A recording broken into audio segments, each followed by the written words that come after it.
Hola, muy buenas noches. Esta es una nueva edición del programa Conversando. Y voy a empezar recordando las cometas que nosotros teníamos de niños. Y si se acuerdan que el viento se las llevaba y uno las jalaba con un pabilo. Fin de escena, ¿verdad? Pero patética, en el aeropuerto internacional, donde la propaganda de Citibank flamea como una cometa en los postes. Porque el aeropuerto no ha puesto una infraestructura decente para poner publicidad, por lo menos en el estacionamiento. Estacionamiento que además tiene más de 30 años. Estuve ahí, me fui al 4D, a mí me encantan los helados, el que más me gusta es el de limón, realmente me encanta, y el de Lugma. Y resulta que a partir de las 9 de la noche, el 4B, que tiene una concesión de 24 horas, ya no vende helados. En el aeropuerto internacional no vende helados, porque no venden de noche. Y busqué un cajero, y resulta que solamente hay 2 cajeros y los 2 son de GlobalNet.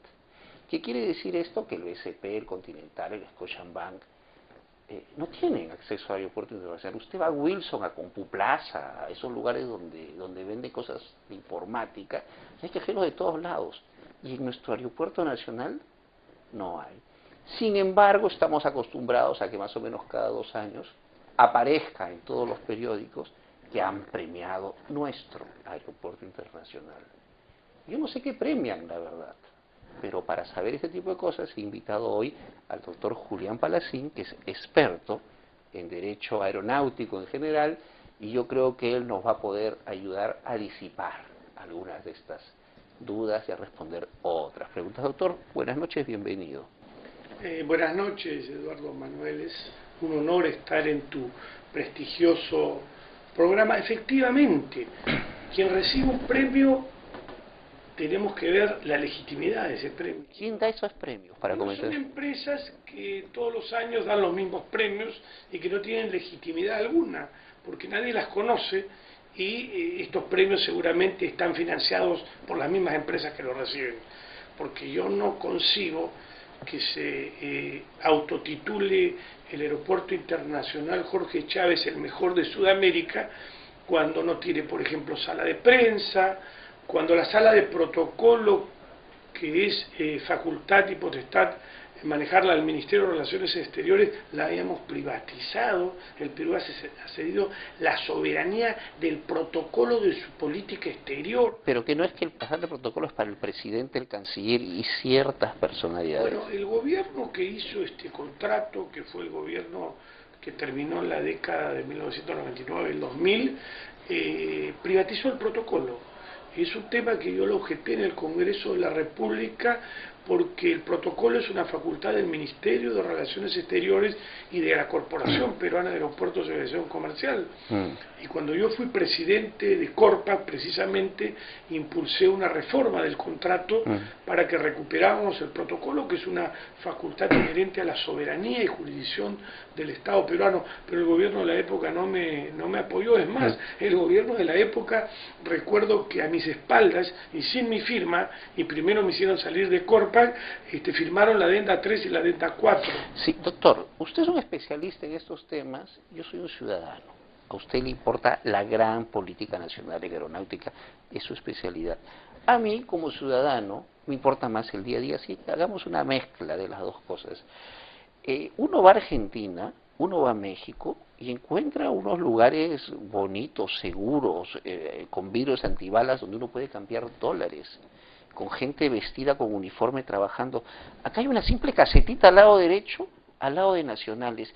¿Cómo es posible que un aeropuerto internacional de un país como el Perú, que además es un lugar en el cual se sincronizan muchos vuelos, permita que haya una cosa como esta en el aeropuerto? Bueno, porque los sucesivos ministros de Transportes que ha tenido el Perú, sin excepción, se conforman porque los reciban muy bien en las salas de protocolo o por el 46.51% del canon y no fiscalizan, y la Dirección de Concesiones del Ministerio de Transportes no defiende los intereses de los consumidores ni del Estado peruano.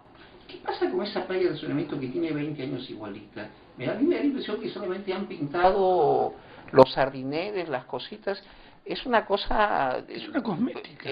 Han hecho una buena cosmética, eso es cierto. Aeropuerto. Cosmética, pintura, algunos restaurantes bonitos y demás, pero tenemos que ir al fondo del tema.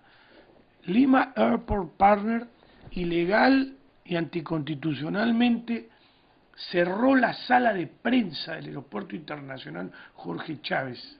Y yo, como presidente de la Comisión de Derecho Aeronáutico del Colegio de Abogados de Lima, presenté una denuncia a Ocitran.